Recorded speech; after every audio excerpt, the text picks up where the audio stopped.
Have you ever noticed how the people who know the least are always the most confident? Where is Steel from? Do you know? Oh, she hit him. Steel's from Poland. Oh, yeah. Fucking duh. Of It's course okay. he's When I laggy. Souls in general, but PvP specifically, is a goldmine for this kind of behavior. And last year's Twitch Rivals tournament gave us some of the most exasperating examples I've ever seen. So when I was busy clapping excuses cheeks, some other corners of Twitch were molding in ways I've been wanting to talk about for a long time, because I just love these types of topics. For those unfamiliar, Twitch Rivals hosted 2 Elden Ring tournaments to celebrate the release of Shadow of the Erdtree. There was a PvE tournament, a sort of treasure hunt thing, and a much more simple PvP tournament. Throw hands and whoever remains with the ass intact wins. While I was doing my thing in the PvP tournament, Silovsky, an Elden Ring PvP content creator, was fighting Jess Capricorn and Lil Aggie, a variety streamer and a challenge runner respectively. Since Steel is a PvP content creator and pretty much plays PvP for a fucking living, it was expected of him to win these matches. And so he did. But for some reason, gamers took that personally, acting as if Steel committed some sort of war crime while at the same time throwing very weird excuses of why he won and the other participants lost. Many of the comments on Twitch chat are extremely ignorant and seem very copy, despite the confidence in which they make their remarks. But why is this the case? Well, turns out there's an actual psychological reason with a name that explains why they do it. Yeah, leave it to the PvP content creator to associate a psychological thing with something so fucking inconsequential as fucking doesn't ring PvP. So before we dive deep into the cesspool, let me tell you a little story. In 1995, a man named MacArthur Wheeler robbed 2 banks with no mask to conceal his identity, and his face was also covered in lemon juice. The dude even smiled at the cameras before exiting the fucking premises. But the guy expressed extreme shock and disbelief at the fact that he was caught in the first place. When police questioned him about it, he said that he didn't understand how he was caught because he was supposed to be invisible. You see, Wheeler knew that lemon juice could be used as invisible ink when writing on paper, which can be revealed by heating. And he knew so little about why that worked, and he knew so little about how cameras work, that he assumed with extreme confidence that lemon juice could make him invisible to the cameras. Seriously. He even tested it before committing the robberies by taking a picture of himself, but the dumbass pointed the camera the other way and thought the experiment worked when looking at the fucking picture.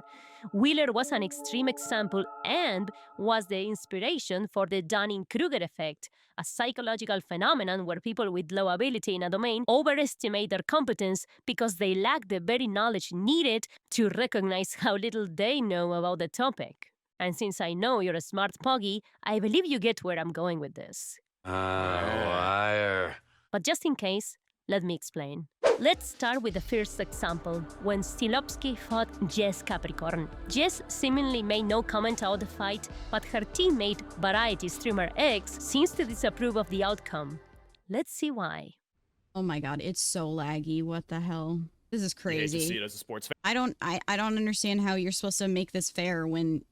Dude, he's so laggy. That's so bad. Jesus. I don't even know what you do there. He's all over the screen. There's like you did Dude, your that best first with what you game, could do. Some of those hits on you were fucking like, what are you talking about? The range was just. Where is Steel from? Do you know? Oh, she hit him. Steel's from Poland. Oh, yeah.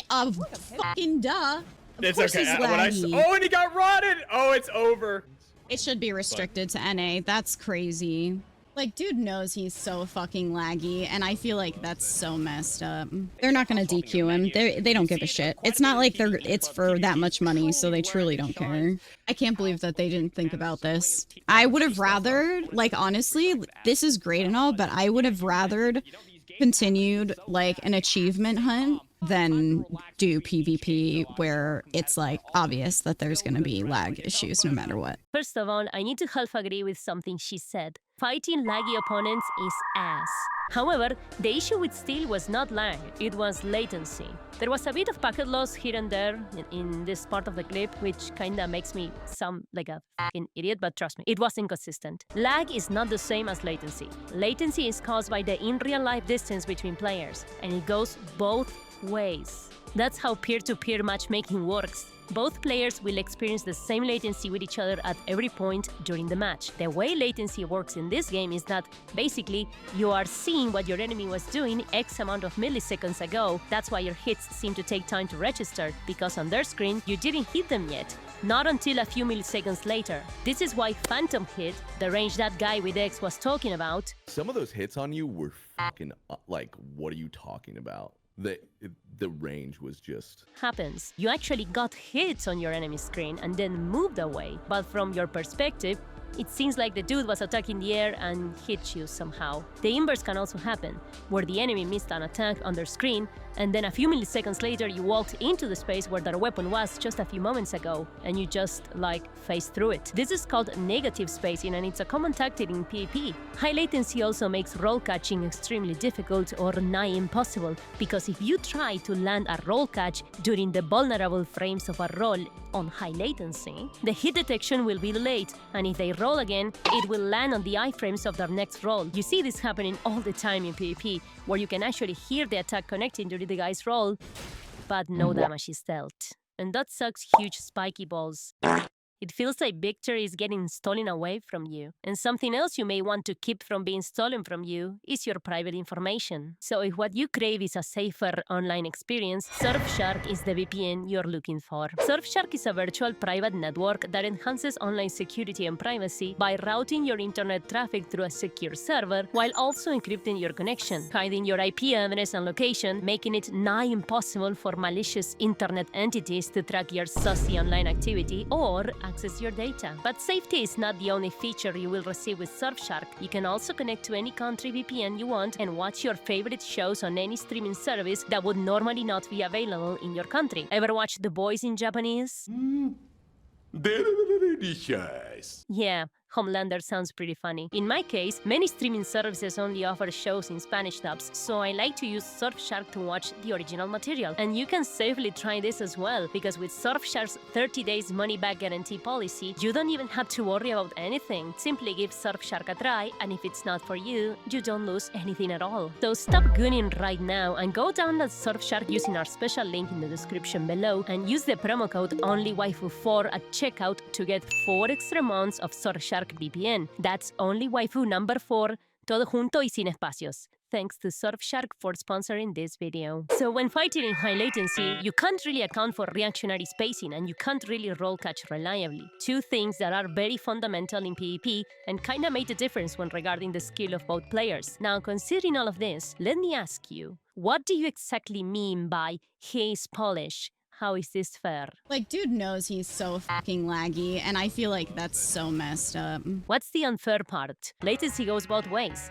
Both players are fighting under the exact same conditions. Both Jess and Steel need to adapt their playstyles to adjust for latency. I want to show you something pretty fucking funny. When I was checking the footage from Steel's POV of the fight to see how bad latency was, the first fucking hit from Jess is this fucking abomination.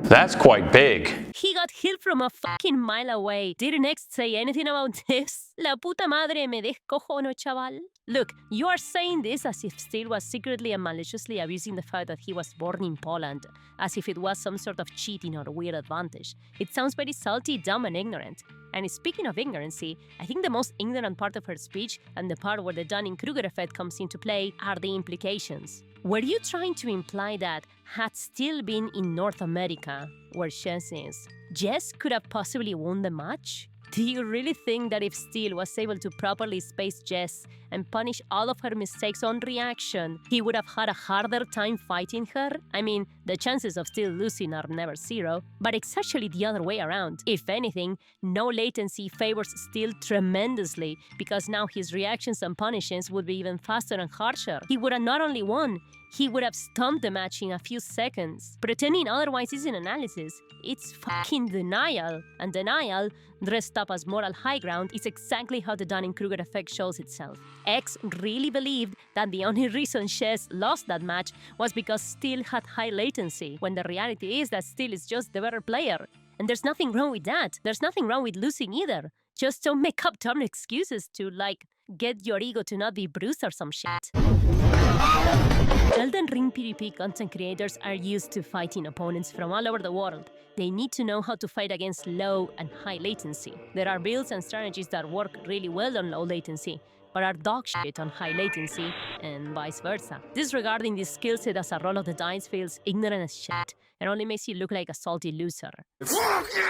There's nothing wrong with simply accepting that Steel knows how to fight in high latency, and just move on, be a good sport. But speaking of salty losers, I think it's time we get into the second Twitch Rivals incident, with Aggie being the center of it, but he wasn't the salty loser in this case.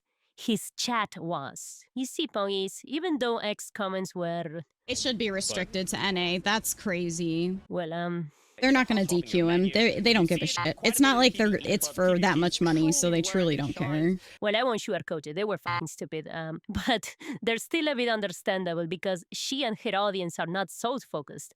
The lack of knowledge is kind of expected. Aggie's chat, on the other hand, is used to seeing the guy perform the craziest fucking challenges known to man in Elden Ring, so it's not like they are unfamiliar to Elden Ring and its shenanigans. Yet, they still made sure to type the most moronic chat messages you will ever see during their PvP fight and make a fucking clown of themselves. I know it may just be a Twitch chat syndrome thingy, but that doesn't negate the fact that these messages are fucking atrocious. I love how as soon as the fight starts and Steel opens with a great bow, you can already see a comment slipping in there. As if there was something wrong with that, with fucking using a great bow. My fucking god, these people. Aggie was using the Meteoric or Greatsword, one of the stronger colossal swords in the game, while Steel was using different setups to counter him. Remember that there was high latency here. Weapons with hyper armor like the one Aggie is using are very good in these cases, and he happens to have one of the strongest ones in the game. So Steel decided to pull out the shield and finger plus Synceria combo, as fingerprint is a good counter to colossals. And holy fuck, the chat started losing their minds. Green shield. Not banning Great Shield or Colossal is insane. How was fingerprint not banned?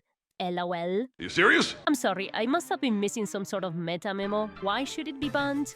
Was there a mysterious hidden patch I wasn't aware of that made fingerprint unbeatable back then? Because as far as I know, Starfist with the Hammer Talisman plus the K-Cash of War is an insane counter to it.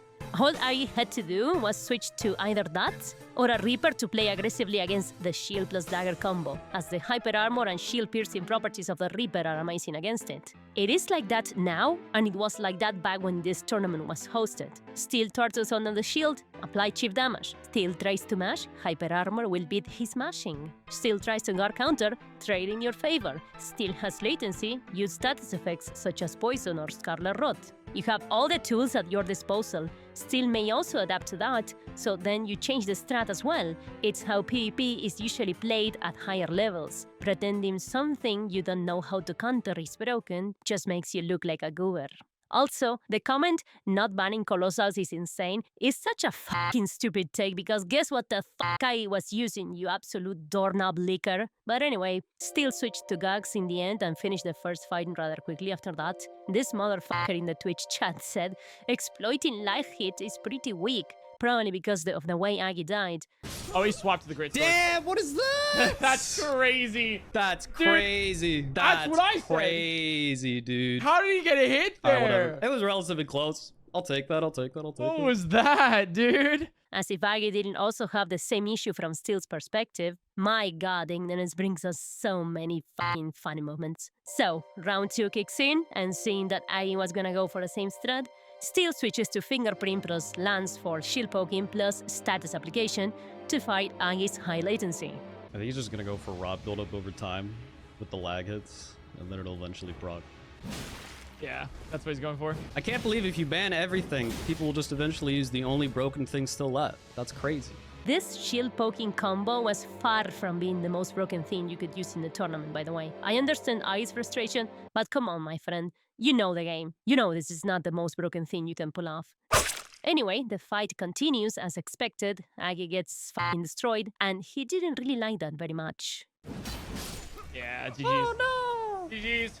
Bro, I literally called out that exact strategy before the tournament. Well then, my little brother in Christ, Why didn't you prepare for it? If you knew there was gonna be a high chance that people were gonna use shield poking, poison, or scarlet rot, what stopped you from having boluses, immunizing horde charms, or the spiral horn shield at the ready for these types of situations, as well as the tools necessary to deal with shield poking, such as, you know, the Kikash of War, bolas, a reaper. All you had to do was hard swap to them and that would have been it. So why didn't you do it if you already knew? It's not like you don't know how to hard swap. You play this game for a living. Kind of a weird thing to say. In any case, Aggie was a pretty good sport about it overall. Can't really say the same thing for his chat though. Shield plus lag plus rot. Wow, amazing PvP. First of all, latency, not lag. Second, rot and shields are part of the game, and easily counterable too. What's the problem with them? You weren't complaining about Aggie using an insane hyper armor weapon on high latency. That's okay, but shields or rot are not? Why? I fucking asked as if I was gonna get an answer. Holy shit. Why is this guy playing like this though? Yeah, he's actually sweating. Discúlpame, ¿perdón? Es un torneo por plata grandísimo, hijo de remil puta. Obvio que Steel va a jugar con absolutamente todo lo que pueda usar para ganar. ¿Sos pelotudo o te falta una porción del cerebro? La puta que me parió, es un torneo. ¿Qué tiene que hacer Steelovski? ¿Se tiene que quedar parado para que Lil Lai vaya y le coja el ojete? O sea, amigo, ¿qué es esa pregunta de por qué está jugando así? Está jugando así porque quiere ganar. En un torneo, por plata. Es como preguntarle a Mike Tyson por qué va y noquea al tipo en el primer round. Y para ganar la pelea de boxeo, pelotudito, obvio que va a jugar o va a pelear con todo lo que tiene. Por el amor de Dios, ¿qué te pasa? ¿Estás bien? ¿Todo bien en casa? Bobo. ¿Qué mira, bobo? I don't even think hot swapping is lame. But there can be no skill gap in netcode this bad. Laugh out loud. He seems to be replying to someone who said that hard swapping is lame. I love how whenever there's a mechanic they can't master, it becomes lame or cheating in their eyes. He's also saying that there's no skill gap in high latency. While some skill expression is nullified, high latency typically benefits the worst player. And believe it or not, the skill gap does show, even on high latency. Steel won every fight because he knows how to adapt to other players and he knows how latency works. If it was always a 50-50 coin flip, then he must be one insanely lucky motherfucker because the odds of winning 12 coin flip matches in a row are 1 in 4,096. About 0.02% chance. I mean, he should just stop doing PvP and go he does roulettes in the fucking casino at this point. But of course, Twitch chat can't fucking see this because they lack the game knowledge to realize why Steel won. So they're pretty fucking confident in the verbal diarrhea they are spewing.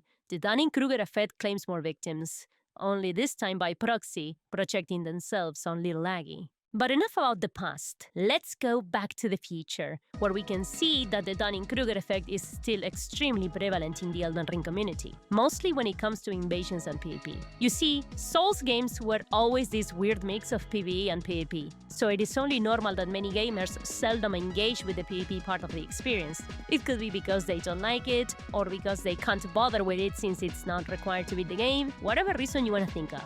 But despite a huge percentage of the player base not even engaging with PvP, everyone seems pretty fucking confident in their abilities to judge it. If you allow me to rewind a little bit, we did a video not too long ago about how many tourists in a Steelovski shot were saying the dumbest shit possible about the way he fought a Moonveil user. Things that are easily debunkable with the smallest amount of scrutiny and observation, yet here they are, claiming that Steel was sweating, that he was fighting poor, innocent, unprepared PvEers that stood no chance against him due to the unfair invasion system, but that's extremely far from the truth. If you happen to engage with PvP for more than 15 fucking minutes, you will realize that fighting an invader as a team of 2 is one of the easiest things in the world, even more so in a team of 3. It's gonna sound extremely blunt, but losing against an invader as a team of 2 or 3 really is a skill issue, 95% of the time at least. And there's nothing wrong with that. There's nothing wrong with not being good enough to beat an invader. What's wrong is to engage in the biggest gymnastics of your life,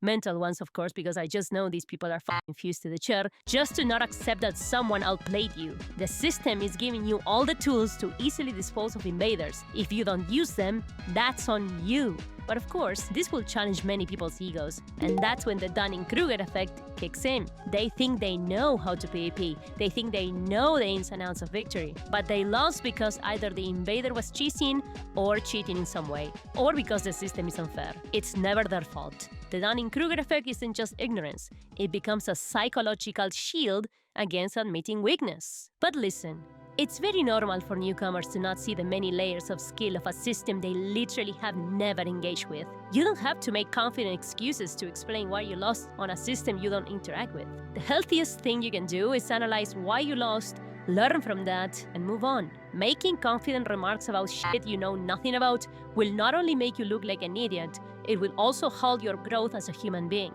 And if you're someone who is experienced with the system but still makes shitty confident excuses when things don't go your way, maybe you should reflect on yourself a little bit. It may sound exaggerated, but that's how the MacArthur Wheelers of the world start, making ignorant and confident remarks about the dumbest things, which then escalates into larger things, just for you to be immortalized as one of the biggest idiots in the history of mankind. So don't be like Wheeler, don't be like DSP, don't be like low-tier God, don't be like Pirate Software, don't be like Eggs, and don't be like Little Ice Chat. Don't be the kind of person that will make you cringe when you see them online. Be someone who can watch, learn, and improve.